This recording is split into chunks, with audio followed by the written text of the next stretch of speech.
Buletin Didik 12 Julai bersama saya Mimi Azira Abdullah. Assalamualaikum dan salam sejahtera. Fenomena perigee atau kedudukan bulan yang berada amat dekat dengan bumi akan dapat disaksikan rakyat Malaysia esok kira-kira jam 5.09 petang. Agensi Angkasa Malaysia MISA memaklumkan kejadian yang juga dikenali sebagai supermoon itu menyaksikan saiznya 7% lebih besar daripada bulan penuh biasa. Ketika fenomena ini berlaku, bulan akan kelihatan 14% lebih besar dan 30% lebih cerah berbanding keadaan micromoon ketika berada paling jauh dari bumi. Lebih menarik, kejadian kali ini turut disebut sebagai supermoon bug kerana imejnya seperti tanduk rusa jantan seperti gelaran diberikan petani pribumi di Amerika Utara. Untuk rekod, kali terakhir fenomena berkenaan berlaku ialah pada 14 Jun lepas yang juga digelar supermoon strawberry kerana warnanya ala bunga mawar dan menyerupai buah tersebut. MISA melalui hantaran di Facebook menjelaskan posisi perigee kali ini ialah 357,263 km berbanding jarak dekat kelaziman bulan secara purata 363,396 km. Keadaan itu menjadikan saiz bulan bukan sahaja kelihatan amat hampir, bahkan begitu besar dan paling cerah untuk rekod 12 bulan penuh sepanjang tahun ini. Bahan sukar lupus seperti plastik boleh memberi kesan yang buruk kepada alam semula jadi sekiranya tidak diuruskan dengan baik. Menyedari hakikat itu, guru dan murid daripada program pendidikan khas integrasi PPKI di Mentakap Pahang tampil kreatif mengubah bekas pencuci baju menjadi pasu bunga berwarna-warni yang menghiasi laluan koridor sekolah. Menerusi perkongsian di Facebook Cikgu Lalita Hariram, projek keceriaan kawasan sekolah ini dihasilkan oleh guru dan 3 murid PPKI di Sekolah Kluster Sekolah Jenis Kebangsaan Tamil Mentakap. Dengan kreativiti sendiri, selain berbekalkan semangat kerajinan, bekas plastik pencuci baju juga boleh digunakan untuk menghasilkan pasu bunga yang unik dan menarik. Semua bahan ini boleh didapati dengan mudah tanpa memerlukan kos yang banyak. Bekas plastik pencuci baju yang dikumpul mereka dipotong menjadi pelbagai bentuk menarik, antaranya haiwan seperti kucing, arnab dan angsa. Selepas dicat dan dikeringkan, bekas tersebut diisi dengan tanah organik dan ditanam pelbagai jenis tumbuhan hiasan, antaranya pokok herba Karpura Bali. Menurut Lalita, projek yang dihasilkan ini secara tidak langsung mampu merangsang pembelajaran dan kreativiti murid PPKI. Bukan itu sahaja, penggunaan pelbagai jenis warna cat mampu menarik perhatian murid PPKI. Seterusnya, sebagai usaha berkongsi maklumat penyelidikan yang boleh diaplikasi oleh penduduk setempat demi menambah baik kebun bandar, sekumpulan penduduk di kejiranan Taman Sri Sentosa di Ibu Negara dengan penglibatan penyelidik Universiti Malaya UM dan Kementerian Pengajian Tinggi KPT menubuhkan kebun komuniti. Program pemindahan ilmu yang dipanggil Universiti Malaya Sustainable Gardening Campaign UMSGC turut menjalankan aktiviti berkebun dengan menekankan konsep lestari. Program UMSGC turut menerapkan kaedah berkebun yang mesra alam dan mampan di samping menggunakan hasil daripada kajian penyelidik dari Pusat Komuniti dan Kelestarian UM Cares. Antaranya penggunaan semula sisa pepejal, keselamatan makanan dan pengurusan tanaman kebun bandar yang menyeluruh. 33 peserta menerima panduan mengenai jadual dan tata cara penambahan baja kepada tumbuhan bagi memastikan tumbesaran sayuran dan pokok buah-buahan yang sihat serta berkualiti. Menariknya, peserta juga didedahkan kepada teknik menghasilkan baja kompos organik daripada sisa makanan dan tanaman. Pada masa sama, teknik penanaman cendawan khusus untuk kebun di kawasan bandar. Aktiviti pertanian adalah jawapan terbaik untuk mengatasi masalah jaminan keselamatan makanan selain mampu menjadi medium dalam menangani masalah kemiskinan secara tidak langsung. Justru inisiatif UM membantu pelaksanaan kebun bandar secara lestari dapat sedikit sebanyak memastikan aktiviti berkaitan dilaksanakan secara berterusan sekaligus memastikan manfaatnya dikongsi bersama setiap segmen masyarakat.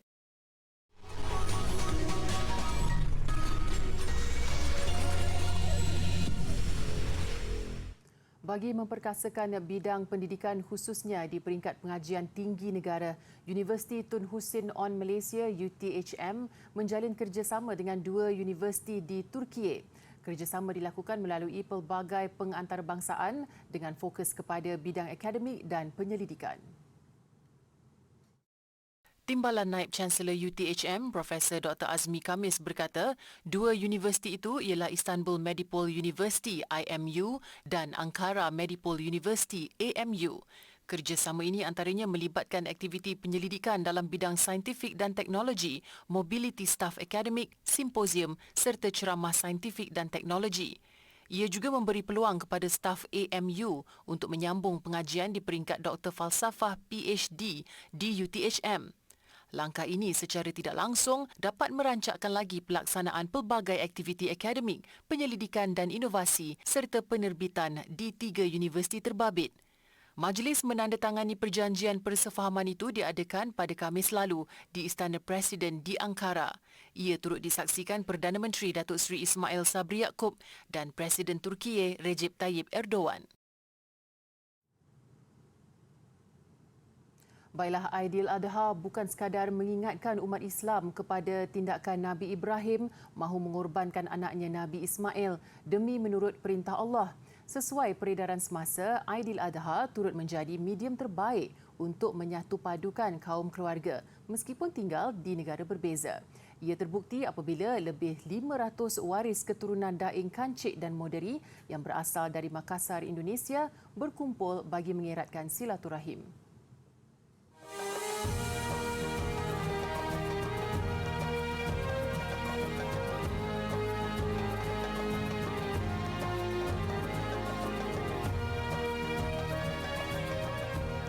Bertempat di Kampung Bugis Pontian, keturunan Daing Kancik dan Moderi berkumpul bagi melaksanakan ibadah korban.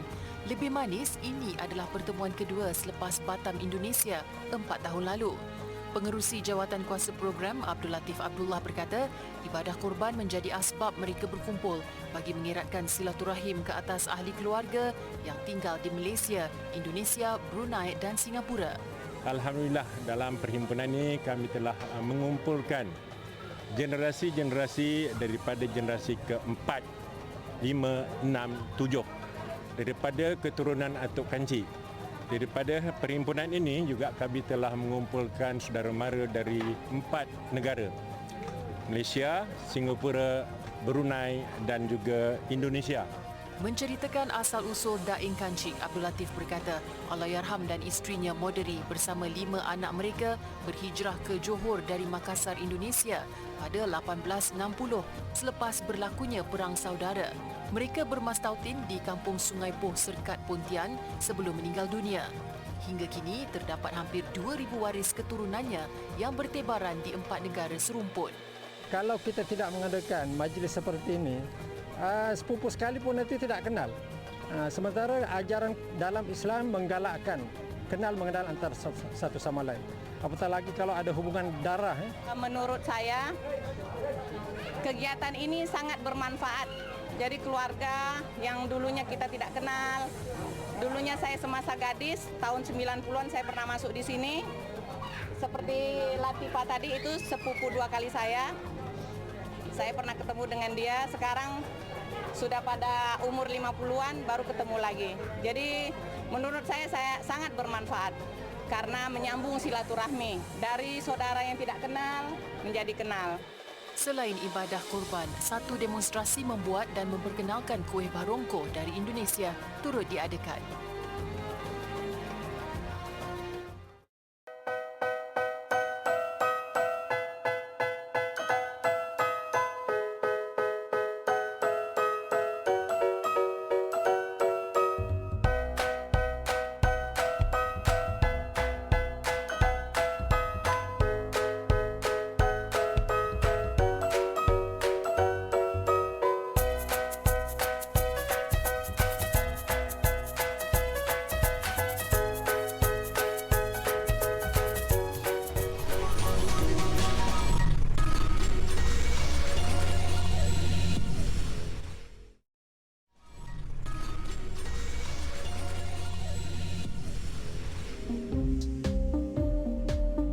Warisan megalit di Malaysia terdiri daripada amalan menggunakan bongkah-bongkah batu granit yang besar dalam membentuk menhir, dolmen dan kubur batu kepingan. Budaya megalit tersebar di kawasan khusus iaitu Negeri Sembilan, Melaka, Lembah Berna iaitu Selangor dan Perak serta Sabah dan Sarawak. Menhir atau batu tegak dikenali sebagai batu hidup oleh masyarakat tempatan. Megalit dalam bentuk menhir yang didirikan secara berpasangan di satu kawasan tanah tinggi adalah yang paling utama.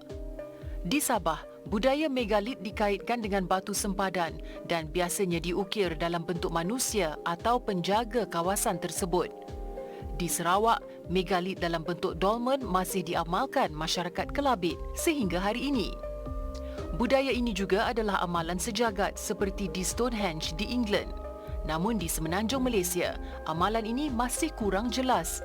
Ada yang menganggapnya sebagai tapak keramat untuk upacara pemujaan.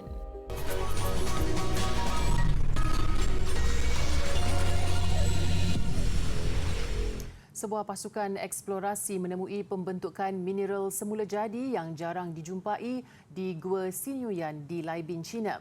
Formasi geologi digelar awan gua itu berada di permukaan dan di dalam air kolam yang terdapat dalam gua tersebut. Konsentrasi mineral ini adalah yang kedua seumpamanya dijumpai di China selepas penemuan di Gua Jinghua sebelum ini. Menurut juruterakanan sebuah institut di bawah Pusat Kaji Selidik Geologi China, bagaimana batu mineral dolomite membentuk awan gua ini adalah misteri sains kerana kajian dan penyelidikan mengenainya masih tidak menemui punca. Selain jarang ditemui, keadaan fizikal awan gua ini juga adalah sangat kasar.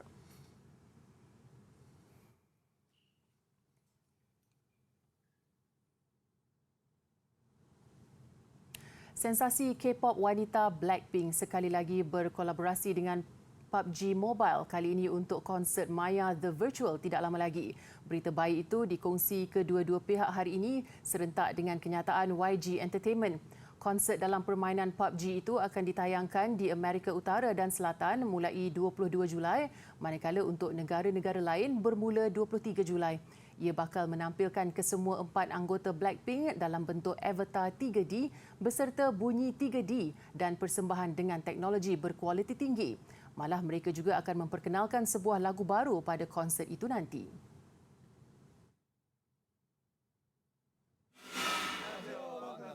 Seterusnya, Hype Labels pula mengumumkan kerjasama global dengan Disney Plus Asia Pasifik untuk pengedaran kandungan K-pop dan Korea di serata dunia. Berita diumumkan kumpulan BTS menerusi sebuah video. Menurut Hype, 5 kandungan terbitannya akan tersedia di platform penstreaman itu mulai tahun ini, termasuklah konsert BTS di Los Angeles pada November lalu. Ia diikuti siri reality In The Soup Friendcation menampilkan 5 selebriti terkenal termasuk penyanyi V dan pelakon sensasi Park Seo Joon. Sebuah dokumentari BTS pula akan menemui peminat tahun hadapan manakala 2 lagi kandungan belum didedahkan maklumatnya. Hai adik-adik, di sebelah saya ini ialah koleksi kepala perahu diraja. Adik-adik tengok kepala perahu diraja ini bentuknya seperti apa? Ini kepala perahu diraja yang berbentuk ataupun berhiaskan dengan naga. Dan kepala perahu yang membentuk kepala naga ini diperbuat daripada kayu nangka dan diukir dengan motif sulur kacang dalam bentuk awan larat. Ia digunakan untuk menghiasi haluan perahu diraja dan dimiliki oleh kerabat diraja Pahang pada akhir kurun ke-19 dan juga dianggarkan berusia lebih kurang 100 tahun. Kalau dilihat, hiasan-hiasan pada kepala perahu diraja ini mempunyai pelbagai warna yang menarik seperti warna merah, hijau dan juga warna emas.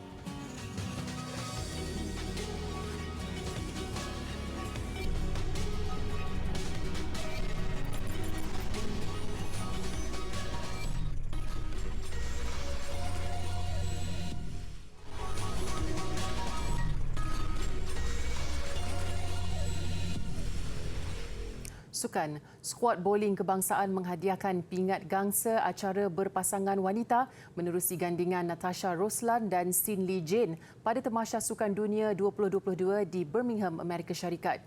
Mereka menewaskan gandingan dari Colombia pada aksi penentuan tempat ketiga. Bermula dengan kemenangan 2-0 ke atas Puerto Rico dan Belanda di peringkat awal dan suku akhir, peluang Malaysia menerusi gandingan Natasha Roslan dan Sin Lee Jane untuk ke penentuan emas tidak kesampaian selepas tewas 0-2 kepada Denmark di separuh akhir. Berdepan Colombia bagi perebutan pingat gangsa, permainan kemas berjaya disajikan apabila menang 235 mata berbalas 204 mata pada game pertama. Cuba dicabar lawan pada game kedua, gandingan negara berjaya mengekalkan momentum, menang dengan catatan 247 mata berbalas 237 jatuhan pin. Pingat emas dimenangi Denmark menerusi Mika Gullbeck dan Mai Jing Jensen selepas mengatasi pasangan tuan rumah menerusi keputusan 2-1. Sementara Malaysia, kejayaan yang ditempa Natasha dan Jane menyaksikan kontingen negara kini tersenarai dalam carta kutipan pingat menerusi pingat gangsa yang dimenangi mereka. We are really happy that we are able to win the bronze medal today in the women's doubles event. I believe this is the first medal after 2009, and we are really happy that we are able to bowl well today after so long that we have not been competing. Azam pelumba negara Sharifuddin Azman, dia naik ke podium pada kejuaraan dunia FIM Junior GP di litar antarabangsa Portugal hujung minggu ini. Berdasarkan prestasi semasa, peluang Sharifuddin agak cerah, terutama selepas menduduki tempat keempat pada perlumbaan di Sepanyol 2 minggu lalu. Sharifuddin atau lebih dikenali sebagai Damok kini di tempat kelima keseluruhan dengan 77 mata, nekat mahu menghabiskan perlumbaan di tempat 3 teratas. SIC Racing Team memberi sasaran kepadanya untuk mencapai tempat 5 teratas bagi merebut peluang dalam slot kejuaraan dunia MotoGP. Dengan jentera yang sama digunakan pada perlumbaan Sepanyol awal bulan ini, ia dijangka memberi kelebihan untuknya melakukan catatan lebih baik. Dari segi jentera, saya akan maintainkan saya punya jentera daripada last race saya. So saya punya setup semua saya akan bawa pergi ke Portimao race minggu ini. So saya yakin dengan jentera saya dan yakin dengan tim saya yang boleh membawa saya kembali ke atas podium seperti mana di Barcelona. Damok berjaya menghabiskan perlumbaan pertama di tempat keempat, namun tercicir di tempat ke-14 di litar Jerez, Sepanyol 3 Julai lalu. Walaupun dianggap gagal membawa Manchester United ke tahap membanggakan, kedudukan Harry Maguire sebagai ketua pasukan tidak terjejas. Ia disahkan sendiri oleh pengurus United, Erik ten Hag.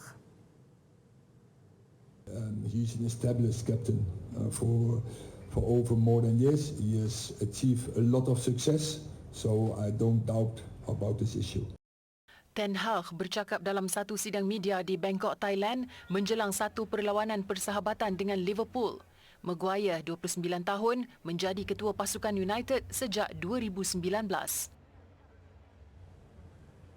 Ramai rakan seangkatannya percaya jago golf dunia Tiger Woods masih mampu bertanding selama beberapa tahun lagi sebelum bersara. Mereka juga yakin Woods antara pemain yang wajar dijadikan pilihan untuk gelaran juara terbuka Britain musim ini. Menjelang aksi pusingan pertama Khamis ini, Woods, 46 tahun, antara yang pertama menguji lapangan St Andrew. Dalam beberapa segi, pergerakan Woods agak perlahan dan terlalu berhati-hati, terutama sejak dia terbabit kemalangan jalan raya 16 bulan lalu. Ini menyebabkan ramai peminat golf beranggapan terbuka Britain yang akan menyambut ulang tahun ke-150 penganjurannya tahun ini mungkin menjadi kejohanan Grand Slam terakhir yang akan disertai Woods. Kelebihan lainnya tetap ada, terutama kerana 2 daripada 3 kejuaraan terbuka Britain yang pernah dimenangi Woods ialah di lapangan St Andrew. Begitupun tempoh itu sudah pun agak terlalu lama dengan yang terakhir dilakukan Woods ialah pada 2005. Manakala kejayaan pertamanya ialah ketika dia berusia 24 tahun pada 2000 serta satu lagi kejuaraan dilakukannya di lapangan lain pada 2006. Baiklah, sisipan terbitan baru kisah Kung Fu Panda mengakhiri buletin didik. Sekali lagi menampilkan suara Jack Black sebagai watak utama Po. Ia ditampilkan menerusi siri 11 episod di platform penstreaman. Saya Mimi Azir Abdullah, salam hormat dan kita jumpa lagi. It's the Dragon Master! Skadoosh! Hello, hello, hello. The Dragon Master is here! Oh! She's got the gauntlet! Ah!